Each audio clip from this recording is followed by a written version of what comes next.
warahmatullahi wabarakatuh. Waalaikumsalam. Salam sejahtera untuk kita semua. Selamat pagi.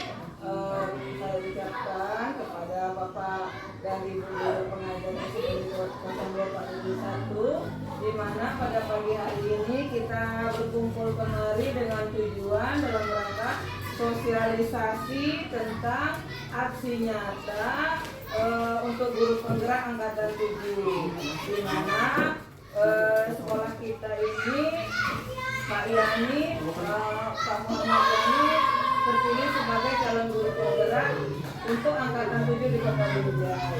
Jadi, adapun tujuan kita hari ini adalah tentang pengimbasan materi atau modul 1.4 dengan tema budaya positif.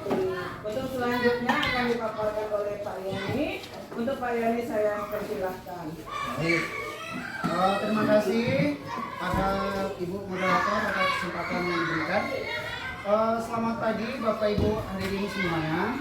Pagi Pak. Ya, Bapak Ibu guru-guru hebat luar biasa, guru SD Negeri 024771. Baik, sebelumnya saya mohon maaf, saya minta keluangan waktunya. Ya, beberapa menit ke depan saya akan mempresentasikan tentang diseminasi budaya positif di SD Negeri 024771. Jadi kita simpel aja Bapak Ibu, fleksibel aja. Kita nanti bisa tanya jawab dan segala macam. Jadi sebelum saya akan sampaikan ini, sedikit saya sampaikan kepada Bapak Ibu semuanya. Saya terpilih menjadi guru penggerak CGP Angkatan 7. Jadi apa yang saya pelajari sejatinya adalah untuk semua guru di Indonesia. Jadi yang dipelajari Pak Yani khusus untuk guru penggerak, tidak. Jadi apa yang kami pelajari itu semuanya untuk guru di Indonesia. Hanya saja kami mewakili. Nah, kan tidak program ini tidak untuk semua. Jadi siapa yang lulus begitu, kami mewakili dan kami wajib menyebarkan apa yang kami tahu sedikit demi sedikit kepada rekan-rekan guru bersama. Jadi guru penggerak itu bukan guru yang paling top di sekolah. Guru penggerak itu bukan guru yang paling bergerak di sekolah. Hanya saja dia punya akses untuk dapat informasi lebih dulu dari Bapak Ibu. Jadi kita sama-sama belajar. Jadi saya bukan menggurui Bapak Ibu sekalian. Baik, silakan dilanjutkan. Baik Bapak Ibu hadirin sekalian, dalam pendidikan guru penggerak itu ada 3 modul. Modul 1, 2, 3. Modul 1 terbagi modul 1.1, 1.2, 1.3, 1.4. Nah, kali ini saya akan menjelaskan tentang budaya positif di modul 1.4. Apa saja sih yang ada di modul tersebut? Ya, yang pertama adalah teori kontrol. Bapak Ibu sekalian, di hari ini saya sampaikan hanya bagian-bagian penting saja. Kalau dikupas semua nggak sempat waktu kita. Teori kontrol mengatakan Anda tidak bisa mengontrol orang lain, hanya Anda yang bisa mengontrol diri sendiri, diri Anda. Belajar kontrol diri dengan menggali potensi kita agar tercapai tujuan mulia, yaitu sesuatu yang menjadi seseorang yang kita inginkan berdasarkan nilai-nilai yang kita hargai. Jadi dari sini kita sudah paham Bapak Ibu, ya bahwasanya kita nggak bisa memaksakan apa yang kita inginkan, apa yang kita mau kepada orang lain. Ya, jadi kita yang bisa kita lakukan hanyalah untuk diri kita sendiri dulu. Ya, jadi kita ingin misalnya teman kita seperti kita, tidak bisa. Kita hanya menggambarkan inilah yang lebih baik. Akhirnya kembali kepada orang tersebut, ya kepada dirinya. Karena dirinya memiliki kontrol sendiri terhadap dirinya sendiri. Jadi kita nggak bisa memaksa apapun. Nah, ini kita pelajari Bapak Ibu untuk kita mengajar kepada murid kita. Murid kita itu beragam karakter, beragam perbedaan dan keunikan yang ada. Kita nggak bisa memaksakan anak kita harus hafal kali-kali 1 sampai 10 untuk semua rata. Kalau dulu sistem inilah yang terjadi. Sekarang nggak bisa. Ada pembelajaran namanya pembelajaran berdiferensiasi. Jadi keunikan anak itu diangkut semua. Si A itu hanya bisa perkalian 1 sampai 6. Si B 1 sampai 9. Itu adalah keunikan mereka. Kita tetap menjelaskan perkalian sampai habis, tetapi pada akhirnya anak-anak itu akan berkembang sesuai dengan kemampuannya sendiri. Kita tidak bisa memaksa. Ya, kita hanya bisa mengarahkan. Supaya kita nih sadar sebagai guru di mana posisi kita. Kita bukan pemegang kontrol semuanya, wajib kamu hafal. Kalau enggak, nggak bisa seperti itu. Inilah yang ada di pembelajaran terbaru sekarang ini. Baik, boleh lanjut? Kemudian ada teori motivasi. Nah, Bapak Ibu sekalian, motivasi ini teorinya ada 3. Yang pertama, untuk menghindari hukuman. Nah, ini seringkali kita lakukan. Anak-anak kita, kalau nggak bisa, misalkan dia membaca, berdiri kamu. Dia akan belajar supaya bisa membaca karena dia untuk menghindari hukuman ini. Jadi ini adalah motivasi ekstrinsik, motivasi yang ada dari luar. Sementara yang terbaru sekarang ini, kita sangat mengutamakan motivasi intrinsik. Nanti kita akan sampai ke situ. Jadi pola ini Bapak Ibu, pelan-pelan harus kita tinggalkan. Bagaimana kita memberikan sesuatu kepada anak supaya dia melakukannya dengan iming-iming hukuman. Ini harus pelan-pelan kita tarik di abad 21 ini. Pelan-pelan kita tarik. Kemudian yang kedua, untuk mendapatkan imbalan. Ayo anak ibu, kalau anak ibu bisa misalnya membaca, ibu akan kasih hadiah buku ini. Ayo. Nah, ini sangat baik ya pada masa-masa sebelum sekarang ini. Ini kita kenal di bangku kuliah itu reward dan punishment. Itu bahkan kita pelajari dalam bagaimana cara guru memberikan reward, hadiah dan punishment atau hukuman kepada yang ini. Nah, tetapi ternyata ini punya kekurangan Bapak Ibu. Jika kita memotivasinya hanya dengan hadiah, dia akan patuh kepada pelaku itu saja. Siapa? Gurunya saja. Ketika dia nggak datang gurunya, ada orang lain masuk, ayo membaca. Akan turunlah motivasi dia. Nggak dapat hadiah aku. Jadi seperti ketergantungan. Bolehkah itu? Boleh, tetapi tidak boleh membudaya. Nah, jadi banyak yang bertanya, ini nggak boleh kita ngasih. Boleh, tetapi tidak boleh menjadi budaya. Menjadi budaya itu kebiasaan. Kita pokoknya berpikirnya nggak bisa aku membangkitkan motivasi anakku kecuali aku kasih hadiah, itu udah membudaya. Tapi kalau kita bisa yang terakhir Bapak Ibu, untuk menghargai diri sendiri, motivasi intrinsik dia dari dalam diri dia, berarti kita berhasil jadi seorang guru. Bagaimana caranya? Ya, ini Bapak Ibu, kita harus menjelaskan nilai-nilai kebijakan universal dan keyakinan kelas. Misalnya Bapak Ibu, kita jelaskan sama anak-anak, anak Bapak, anak Ibu misalnya, meletakkan buku di rak-rak buku itu hal yang baik atau tidak? Hal yang baik, Bu. Apa keyakinan kelas kita, nak? Tanggung jawab, Bu. Bersih, rapi, disiplin. Nah, hal seperti itulah yang akan membangkitkan motivasi dia sendiri. Anak ibu kalau juara 1 itu, anak ibu misalkan nilainya bagus, itu bagus nggak? Bagus, Pak. Saya sangat semangat, nilai saya bagus. Iya kan? Akhirnya itu akan menimbulkan harga diri dia sendiri. Oh, kalau aku nanti piket kelas, bersihlah kelasku ini. Semangatlah aku belajar. Jadi dari dalam diri dia. Bapak Ibu, kita sama-sama belajar. Bukan berarti saya tidak pernah melakukan ini dan ini. Ya, kita semuanya terbiasa dan tertidur selama ini dengan hal yang dua ini. Tapi kita melupakan yang paling penting, yaitu motivasi intrinsik. Bagaimana setiap anak itu kita dekatkan, kita berikan nasihat supaya motivasi dari dalam dirinya sendiri. Kenapa kamu harus datang cepat waktu? Nah, kenapa? Supaya dari dirinya sendiri itu ingin. Jadi ini akan terbawa ke masa depan dia. Tidak harus takut dengan hukuman baru dia mau bergerak. Tidak harus dimingin-mingin hadiah supaya dia juga mau bergerak. Ya, seperti itu. Baik, boleh lanjut? Baik Bapak Ibu, lanjut. Ada 5 posisi kontrol bagi seorang guru. Nah, nanti kan saya akan contohkan. Yang pertama, penghukum. Jadi misalnya Bapak Ibu ada kasusnya begini. Kasusnya sama aja nih 55. Anak murid terlambat. Kita bilanglah namanya misalkan Dimas lah terlambat. Ya, saya sebagai guru misalkan. Dimas terlambat. Masuk misalkan jam 7, dia jam 7.20 baru hadir. Saya panggil ini, saya masih karakter sebagai guru yang penghukum. Dimas ini. Iya Pak. Dimas kenapa terlambat? Iya Pak, tadi bangunnya kesiangan. Tadi malam nonton bola. Itulah kamu. Nonton bola buat kamu terlambat. Ya, kamu kesiangan, akhirnya kamu terlambat. Sudah jam berapa ini? Dimas, kamu sekarang keliling lapangan bola ini 2 kali putaran. Sekarang. Nah, Bapak Ibu, penghukum ini ya ciri-cirinya adalah nadanya tinggi, kasar, kadang-kadang melakukan penghukuman fisik dan psikis kepada anak. Ya, misalkan kita suruh angkat kakimu, jemur di depan. Itu adalah tipikal guru penghukum. Bapak Ibu mohon maaf, kita sama-sama belajar. Saya juga kita semuanya mungkin nanti pernah masuk di posisi mana. Nanti kita akan letakkan posisi yang terbaik sebagai guru. Nah, penghukum ini Bapak Ibu merusak motivasi anak. Anak menjadi takut, menjadi merasa nggak berharga, merasa direndahkan dan dipermalukan. Ini sangat bahaya untuk dirinya, perkembangan dia. Baik, lanjut yang kedua Bapak Ibu, pembuat terasa bersalah. Jadi bagaimana guru seperti ini? Si Dimas terlambat, dipanggil. Dimas, iya Pak. Sini. Nak. Kenapa terlambat nak? Iya Pak, tadi malam nonton bola.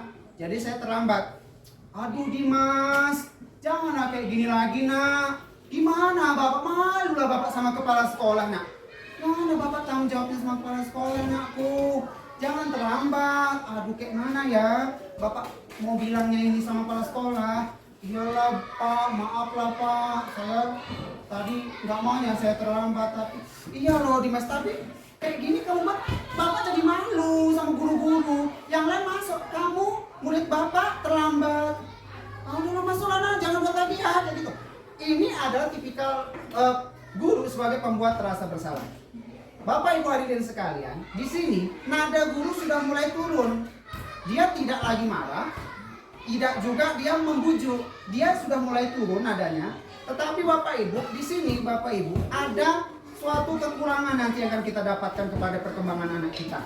Ya ketika kita membuat dia rasa bersalah, dia akan merasa gugup, dia akan merasa dirinya itu memiliki kesalahan yang sangat banyak sehingga gurunya itu kecewa dengan dia.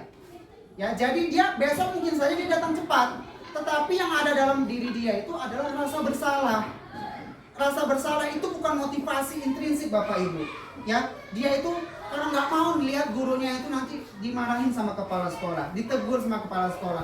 Aku malu gara-gara aku. Nah, jadi dia menyesalkan dirinya, membuat emosi negatif bagi dirinya. Ini juga bahaya bagi perkembangan anak.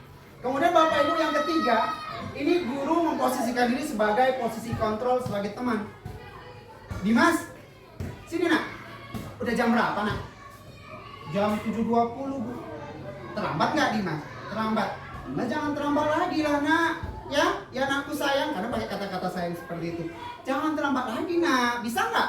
Bisa nggak buat nggak terlambat buat Bapak? Bisa nggak nyenangi Bapak? Bisa ya nyenangi Bapak ya. Besok janji ya, Dimas nggak terlambat lagi ya nak. Oke, terus dulu kita nak. Tap. Nah, ini adalah posisi guru sebagai teman. Nah, apakah ini baik? Sejatinya hal ini adalah hal yang baik juga, tetapi punya kekurangan Bapak Ibu. Di mana letak kekurangannya? Anak-anak akan nanti ketika kita posisikan sebagai teman, lama-kelamaan akan melunjak. Itu dia posisinya. Lama-kelamaan akan melunjak. Temannya kita. Nanti di dalam kelas pun dia mau bergaya seperti teman. Apapun dia, aku nggak siap. Apa-apa Bu, gitu. Nah ini bahaya kita. Dan kita takutnya nggak bisa melepaskan diri kita dari kontrol yang seperti ini. Karena kita terbiasa sebagai teman. Nah jadi ini tidak juga kurang baik lah. Ya dalam teori yang kami pelajari kurang baik juga posisi kita sebagai teman. Memang ada baiknya, tapi jangan terlalu sering kita memposisikan sebagai teman. Kita harus tahu posisi kita yang sebenarnya ada dua hal yang baik di sebelah sana. Yang pertama yaitu posisi kita sebagai pemantau Bapak Ibu. Pemantau Bapak Ibu, kita harus ada konsekuensi dari segala tingkah laku anak kita. Jadi misalkan Dimas terlambat, ini nadanya data nih Bapak Ibu, dan dia agak formal. Dimas terlambat sini, Dimas masuk kita jam 7. Dimas sekarang pukul berapa? 7.20 Pak. Dimas terlambat kan? Dimas terlambat. Dimas tahu kan peraturan sekolah kita? Iya Pak. Apa peraturannya? Kalau terlambat Pak, Dimas harus menunggu 10 menit di depan pintu Pak, nggak boleh masuk. Ya, Dimas silahkan. Dimas di depan. Kita tidak ada marah, kita tidak ada membujuk, kita tidak ada menasehati. Kita hanya menjelaskan, kamu terlambat, ini konsekuensimu. Kamu nggak kerjakan PR, ini konsekuensimu. Jadi jangan dicampur lagi jadi hukuman. Kita hanya konsekuensi saja. Konsekuensi kamu, misalkan berkelahi, konsekuensinya misalnya adalah membaca buku misalkan 10 menit. Silakan. Itu saja kita hanya, ini loh peraturannya, silakan loh, seperti itu. Ini lumayan Bapak Ibu, posisi ini lumayan ya, sehingga anak-anak akan paham dan taat dengan apa yang ada di dalam budaya sekolah kita. Ya, posisi 4 ini masih ditoleransi. Kemudian yang terbaik adalah posisi kelima Bapak Ibu, posisi sebagai manajer. Nah, posisi manajer lah yang dapat menumbuhkan motivasi intrinsik dan harus dengan segitiga restitusi. Nanti di slide selanjutnya kita akan belajar ini. Si Dimas terlambat. Nanti dengan segitiga restitusi Bapak Ibu kita pecahkan. Dimas kenapa terlambat nak? Iya Pak, tadi malam nonton bola. Dimas, terlambat itu merupakan hal pelanggaran yang pernah dilakukan orang. Semua orang nak, bapak juga pernah melakukan kesalahan. Ini kita netralkan dulu ya posisinya supaya dia nggak jatuh. Semua orang pernah buat salah. Bapak juga pernah buat salah. Kepala sekolah, semua guru, semua teman-temanmu pernah buat salah. Nah, menurut Dimas datang terlambat itu nak benar atau enggak? Kita tanya keyakinan dia. Enggak Pak, itu perbuatan yang salah. Benar Dimas nggak paham kalau terlambat itu perbuatan yang salah. Bagaimana Dimas supaya Dimas kira-kira besok nggak terlambat lagi? Dimas mau bangun cepat Pak. Nanti pun Dimas mau minta bangunin mama sama hidupkan alarm. Ih bagus Dimas. Kapan Dimas mau berubah? Besok Pak. Besok Dimas akan berubah. Dimas sudah paham. Dimas mau berubah besok ya. Jadi Dimas sudah berusaha. Dimas pasti bisa melakukannya. Ya Dimas ya.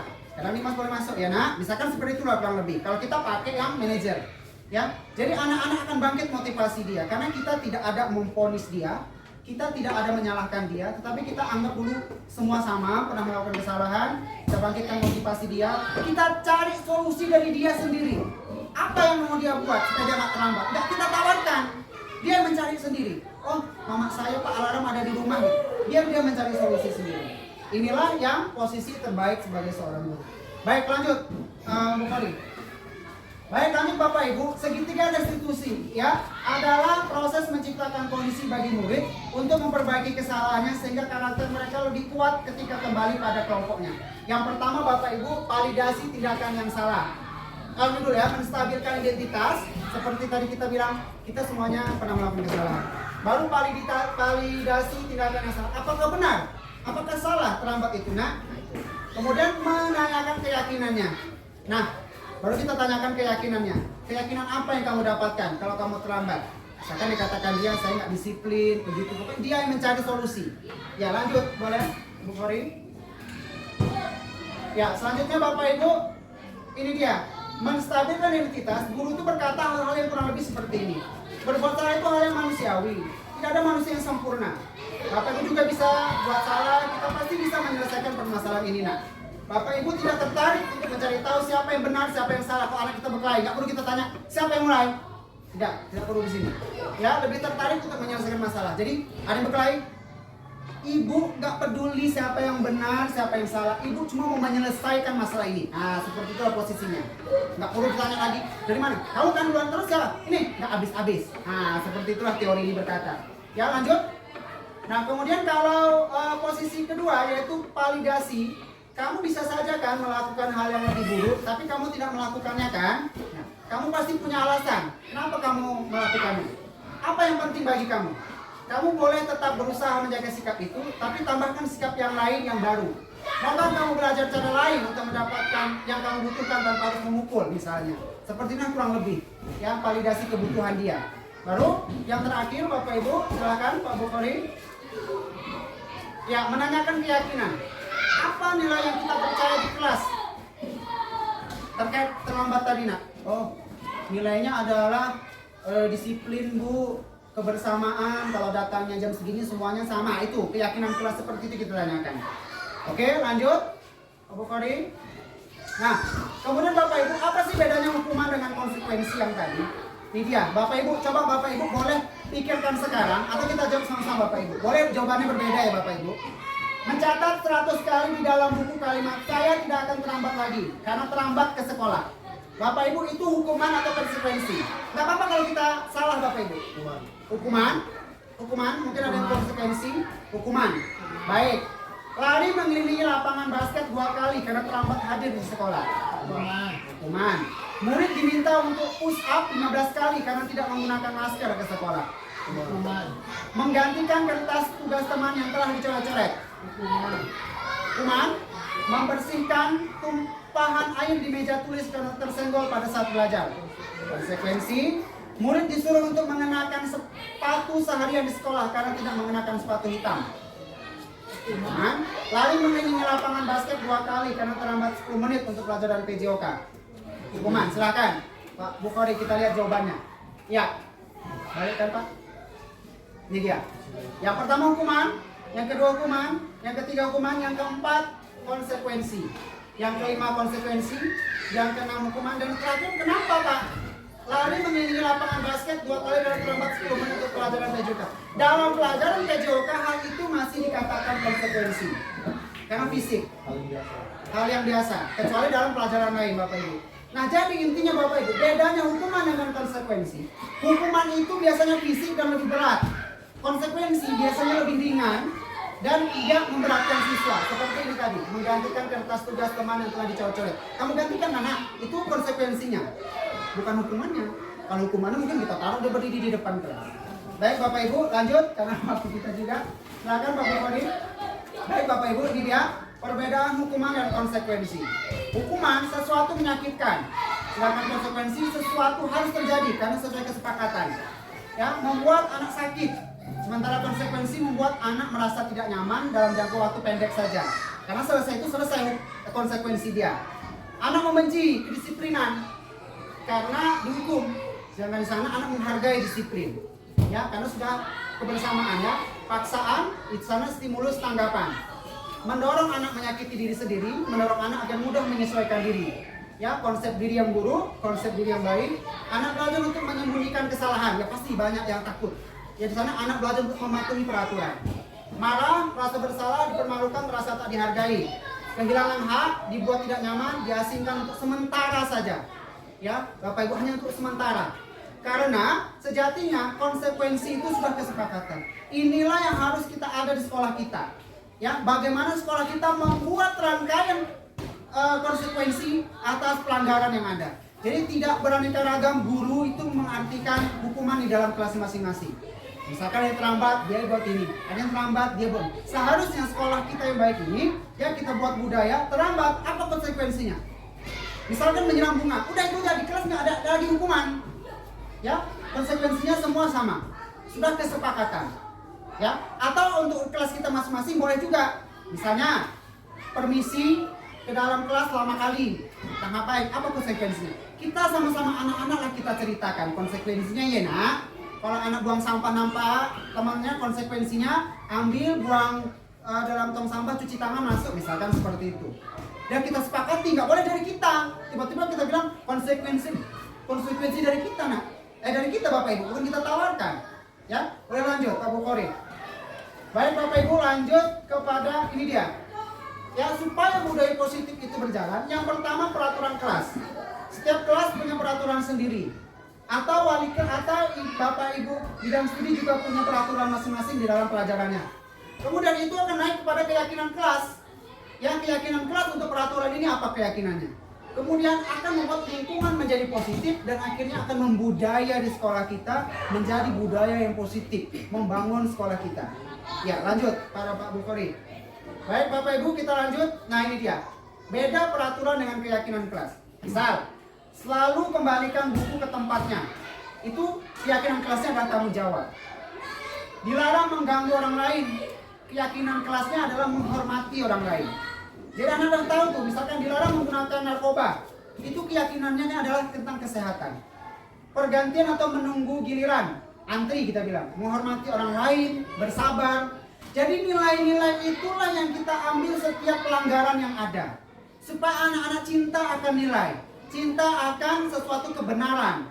Jadi nggak asal kita marahin selesai. Jangan kau buat lagi ya. Tidak. Cari nilainya. Anak-anak pakai sepatu 3 hitam. Nah, sepatumu tidak sama. Keyakinan kelas apa kira-kira yang kamu langgar? Kebersamaan Pak. Kemudian kesederhanaan. Iya, kesederhanaan. Jangan pakai warna ini, kasih kawan-kawannya nggak semua bisa beli kayak gitu. Nah, seperti itu. Dan ada nilai yang masuk kepada dirinya. Oh, saya melanggar ini. Saya melanggar nilai ini. Nilai ini jadi nggak ada di diri saya. Seperti itu. Baik, lanjut Pak Bukhari. Baik Bapak Ibu, lanjut.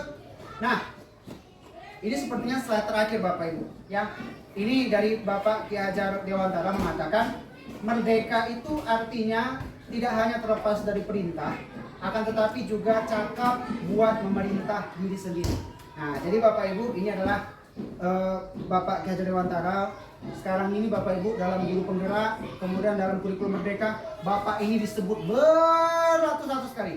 Ya, jadi panduan kita sekarang adalah kepada Bapak Ki Hajar Dewantara. Selama ini Bapak Ibu, kita yang tahu tentang Bapak Ki Hajar Dewantara adalah 3 hal itu aja ya Bapak Ibu. Ingarso Sungtulodo, Ingmadio Mangunkarso, Tutmuri Handayani. Ini aja yang kita tahu, yang Bapak ini punya. Ternyata banyak sekali pemikiran-pemikiran beliau yang sekarang dipelajari di sekolah penggerak, di guru penggerak, di kurikulum merdeka. Ya, salah satunya Bapak Ibu adalah pembelajaran berdiferensiasi, itu gagasan beliau. Kemudian Bapak Ibu yang lainnya adalah kodrat alam dan kodrat zaman. Dia mengatakan anak murid kita ini berbeda kodrat alamnya. Yang tinggal di gunung sama yang tinggal di kota pasti beda. Kodrat zamannya Bapak Ibu, kita harus belajarkan teknologi kepada anak-anak supaya anak-anak terlambat belajar teknologi.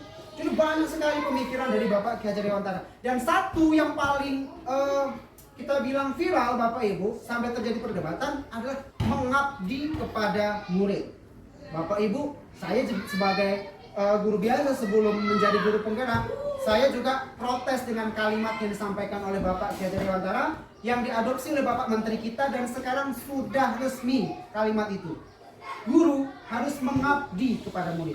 Bapak Ibu, kita banyak persepsi, oh mengabdi itu kepada Tuhan, mengabdi itu kepada Allah, seperti itu.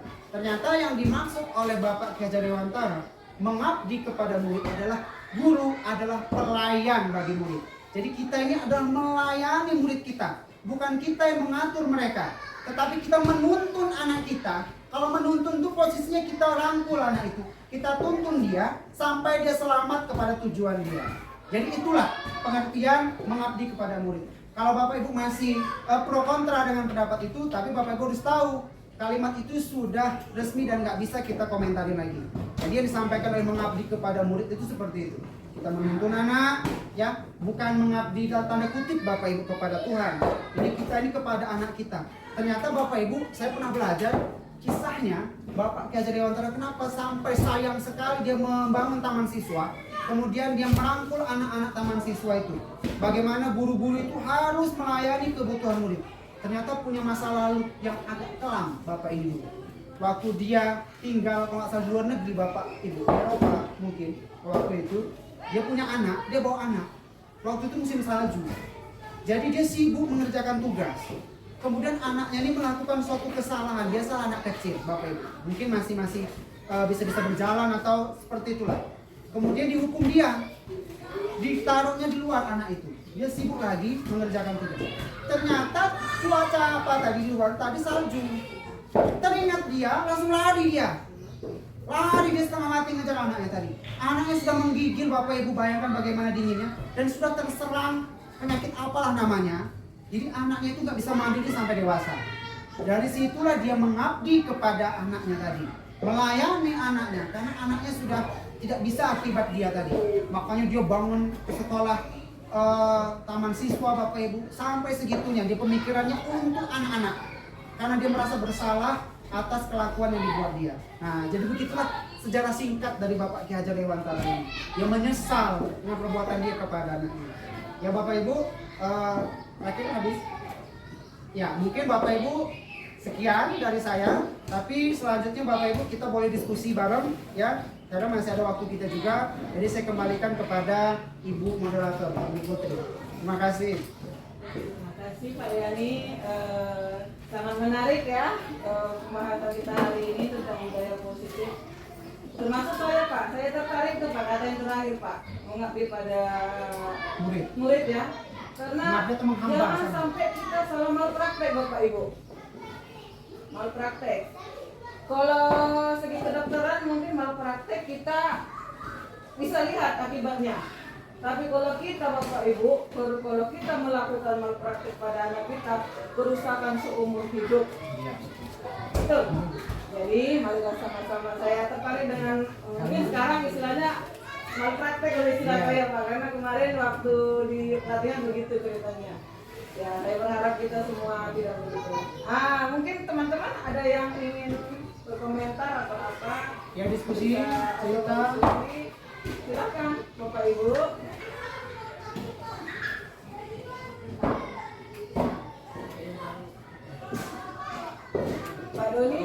Iya, silakan. Guru hebat. Sangat mengerti.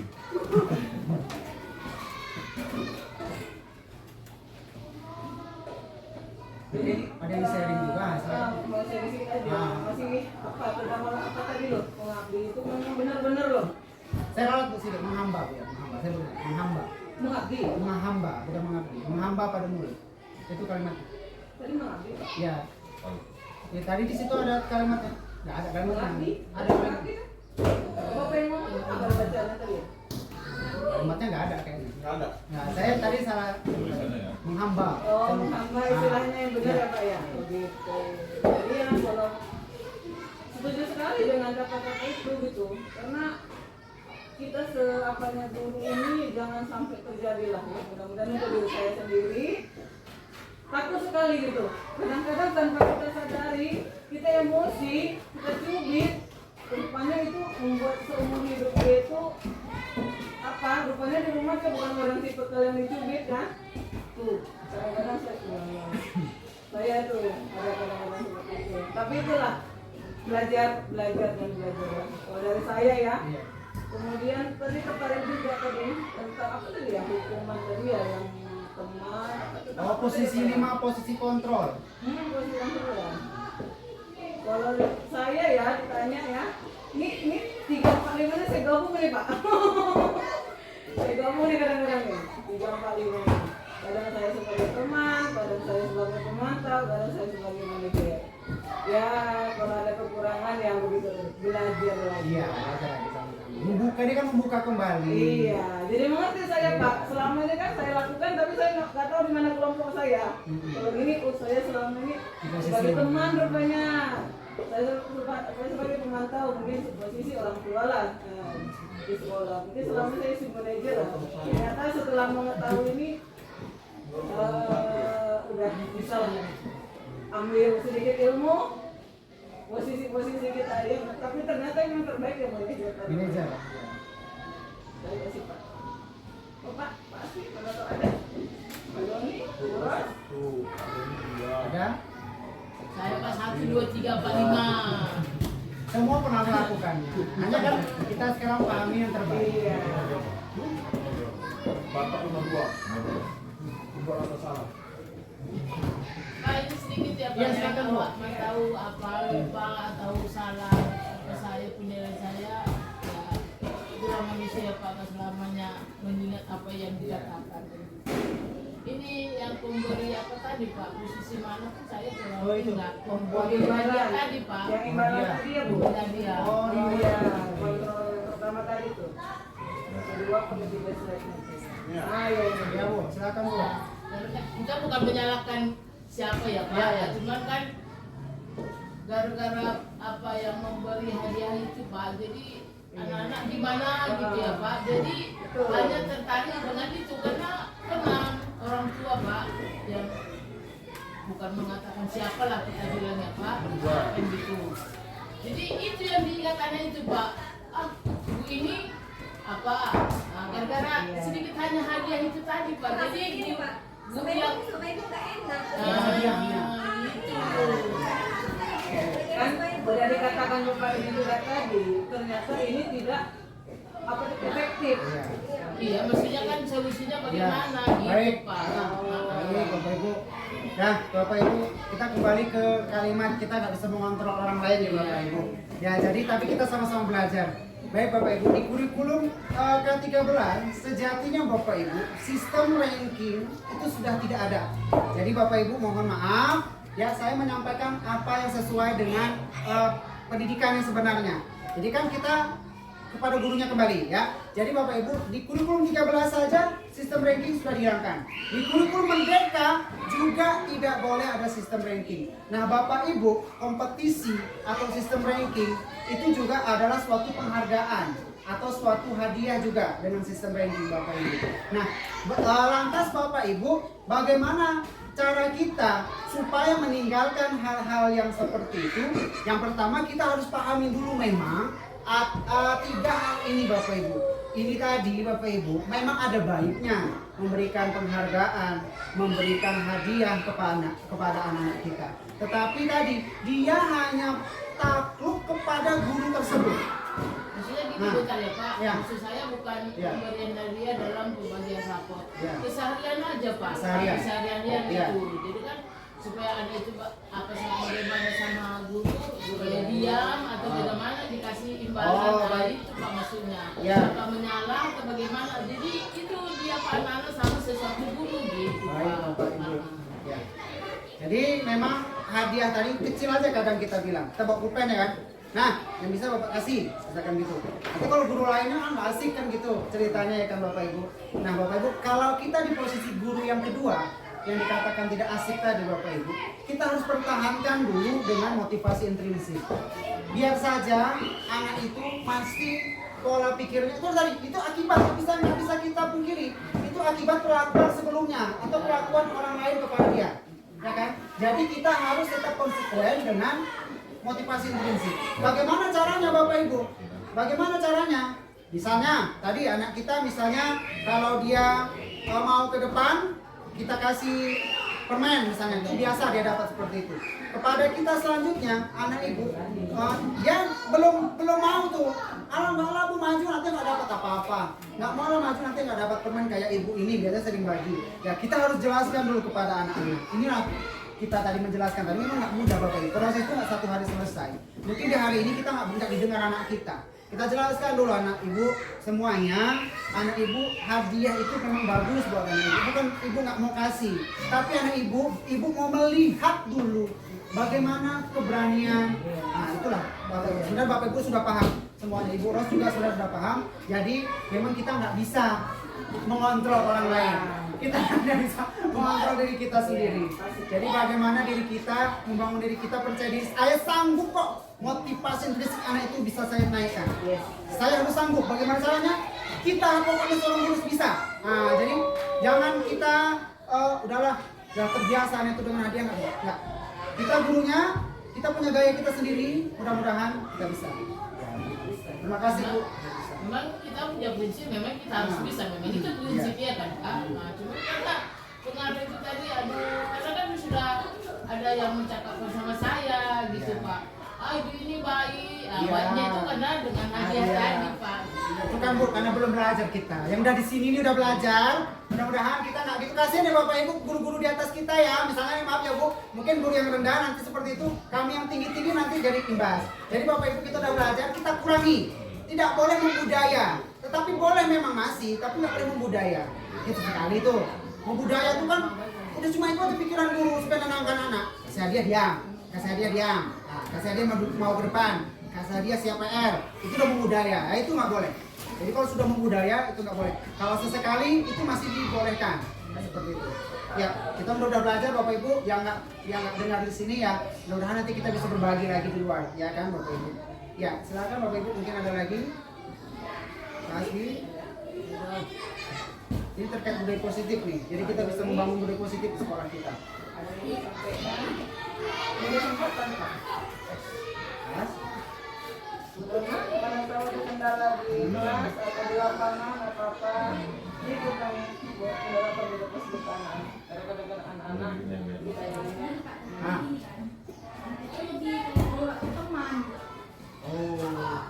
Ibu terjebak di posisi kontrol sebagai teman. Nah, bagaimana Bu menarik diri Ibu? Pelan-pelan Bu. Ya, jadi posisi Ibu memang karena Ibu masih muda, anak-anak melihatnya, jadi sinilah masuk, gitu. Ya kan, masih posisi sebagai teman. Ibu pelan-pelan, jangan langsung ke manajer Ibu. Coba pelan-pelan dulu ke pemantau. Ya, Ibu sebagai formal, Ibu ngomongnya datar sama anak-anak. Masuk. Anak Ibu duduk nak, kita belajar. Kita suara tegaskan dulu pelan-pelan nanti ibu masuk nak, masuk sekarang dulu. Kalau nggak nanti konsekuensinya Ibu kasihkan di dalam kelas. Nah, Ibu tertib masuk, itu pelan-pelan, baru Ibu bisa ke posisinya. Bu tarik diri Ibu. Sekarang kan kita udah belajar nih Bu. Saya juga dulu Bu, kalau di sekolah swasta dulu ini di posisinya nih. Karena sama anak-anak makan sama udah macam kayak teman. Tapi udah bisa kita tarik posisi kita, jangan naik ya Bu, di sana aja kita. Nah, jadi pelan-pelan Ibu, betul. Ya, karena biasanya kalau guru-guru muda itu biasa kedekatan kita pun merasa enak, perasaan kita nyaman. Tapi Bu, Ibu percayalah tugas anak-anak akan banyak juga nggak dikerjakan Bu. Sepele mereka. Alah udahlah Bu, 5 aja lah Bu ya, nggak usah 10. Ya udahlah nak, kita pun akhirnya begitu. Tapi kalau tidak, 10 itu adalah dikerjakan. Kalau 5, konsekuensinya anak ibu tambahkan lagi 5 bagian esai. Misalkan seperti itu. Pelan-pelan ibu, anak ibu nanti akan menghargai ibu. Anak ibu masuk, nunggu di dalam, udah duduk dia. Nggak lagi manggil-manggil, duduk dia. Masuk, masuk. Nah, itu udah posisi manajer. Nah, sampai situ kita. Kalau kita guru kita, kalau guru kita masih narik-narik ya. Kelas 1 memang banyak seperti itu karena dia memang sayang. Kalau kelas-kelas tinggi udah lain cerita. Kelas 1 narik-narik mungkin dia sayang tuh masuk lah gitu. Kalau kelas tinggi udah hati-hati kita Bu, jangan terjebak di sini. Ya. Baik Bu. Ya. Kepala ini dia lebih banyak ke teori ya atau apa ya? Tapi kita yang membutuhkan itu teknisnya. Jadi di manajer ini sikap kita sebagai guru itu harusnya bagaimana kemarin masalah ini kita harus bagaimana. Itu belum ada. Jadi kalau memang ini mau diterapkan di sekolah kita, ya saya harapkan sama kakak semuanya. Yang pertama itu ya kita tadi buat kayak apa ya, daftar ataupun tabel untuk konsekuensi. Jadi setiap kesalahan ataupun perbuatan yang salah itu tadi ada konsekuensinya itu apa dan harus dijalankan. Jadi setiap kelas ataupun setiap guru tidak beda-beda. Jadi ketika murid nanti naik jenjang dari kelas 3 ke 4, sama guru ini sama bapak ini beda. Tapi tidak boleh karena jadi kendala kelanjutan. Jadi menurut saya yang pertama kita buat kalau mau diterapkan ya kita buat apa tadi itu aturannya, konsekuensinya itu apa. Dan kemudian kalau Pak Yani punya apa ya, punya teknisnya untuk mengaplikasikan guru sebagai ataupun manajer, nah itu bisa dibagi ke kami. Setiap kesalahan bisa disikapi bagaimana guru itu tadi. Baik, terima kasih. Baik, yang pertama saya tanggapi ada beberapa hal. Yang pertama Bapak Ibu, kalau bagaimana memposisikan kita sebagai manajer, yang pertama Bapak Ibu, kalau ada masalah, ini kalau ada masalah ya, kalau ada masalah kita menggunakan segitiga restitusi tadi, itu kalau ada masalah. Jadi kita nggak bisa langsung hukum. Kita tanya validasi dulu, kita stabilkan dulu emosi, validasi, baru tanya keyakinan dia mau berubah. Itu yang pertama kalau ada masalah. Nah, terkait tentang bagaimana secara nyatanya di sekolah kita, Bapak Ibu, ada memang peraturan untuk umum, ada peraturan kelas. Jadi memang terbagi dua, nggak bisa nggak. Misalnya anak terlambat, itu udah sekolah yang punya. Anak pakai sepatu tidak hitam, itu sekolah yang punya. Tapi kalau dalam kelas, kita bisa kontrol juga Bang Hasbi. Kapan kita melakukannya, itu tergantung kita. Nah, kita nggak perlu lagi, karena kita nanti kepala sekolah pun bingung. Kapan kita mau berubah, kayak gini kita, kapan ada waktu kita rapat, kita bentuk, gitu-gitu aja ya kan. Nah, untuk keyakinan kelas Bang Hasbi, kita kesepakatan kelas. Kesepakatan kelas itu nggak ada yang terlambat, sekarang pun masih bisa. Anak ibu, anak bapak sekalian, kita mau buat kesepakatan kelas. Yuk anak ibu, apa kesepakatan kita? Misalnya anak ibu misalnya tidak membawa pakaian olahraga misalnya waktu olahraga, ya kan? Apa kesepakatan kelasnya? Anak itu ngomong, Pak, gini. Ya tengok nggak terlalu tinggi kali, catat. Lanjut lagi, kesepakatan kelasnya, minum dalam kelas, makan dalam kelas, Pak. Konsekuensinya ini, catat. Nah, jadi memang terbagi dua, ada yang umum untuk semua siswa, ada masing-masing kelas itu ada gurunya masing-masing, tergantung pendekatannya, kasusnya beda-beda. Jadi itu pendekatan guru masing-masing. Bagaimana kita mengimplementasikannya Mas Bi, tergantung kita lagi. Kapan kita mau duduk sama, kita buat peraturan itu, ya kan? Nah, seperti itu. Ya, jadi ya, kalau draft saya nggak ada, kami hanya belajar. Ini kan kepada sekolah, kepada guru tadi. Bapak Ibu, poin penting di guru adalah satu lagi, guru adalah tidak hanya mengajar, guru itu adalah pemimpin pembelajaran. Jadi CGP itu akan menjadi pemimpin pembelajaran, jangan salah kaprah, bukan pemimpin sekolah. Kalau pemimpin pembelajaran, semua guru ini adalah pemimpin pembelajaran di sekolahnya. Pemimpin pembelajaran itu dialah menjadi pemimpin atas murid-muridnya tadi. Bukan dia mengontrol ya, dia memimpin dalam membimbing muridnya. Jadi seperti itu Bapak Ibu. Kita punya kendali utama di dalam kelas kita sebagai pemimpin. Ya, seperti itu Bang Hasbi. Kalau untuk implementasinya, ya Kita susun itu, kita rancang bersama kapan ada waktu itu kita mau semuanya seperti itu. Tapi kalau kita menunggu yang dari sana nggak akan ada solusi karena banyak yang dipikirkan dia lagi seperti itu. Kita nantilah kita mau buat peraturan setidaknya terlambat mungkin upacara murid-muridnya nih konsekuensinya mungkin baris ke belakang, nggak ada lagi masuk kelas, nggak ada lagi masuk kelas, nggak lagi duduk di sudut sana, nunggu di pagar. Nah, maksudnya mau kita sepakati apa-apa aja. Kalau kita mau buat seperti itu, kita cari waktu kapan, kita meeting lagi sama seperti ini, kita buat konsekuensi beberapa untuk membangun sekolah pelan-pelan seperti itu. Bapak Ibu. Ya. Dulu sebelum corona dulu ya, sebelum Bapak yang masuk, kita itu anak terlambat itu di dalam rumah tuh. Nah, Ya, satu lagi Ya, upacara, udah ada kesepakatan awal dulu udah ada ya. Iya, kesempatan itu apa kan Pak? Dulunya ini pengalaman kita Ya. yang pertama di sini lagi sama sekolah yang lama. Kalau sudah naik bendera Pak, guru itu tidak boleh nak masuk ke barisan. Itu pun udah kesepakatan yang bersama. nah itu tadi kesepakatan.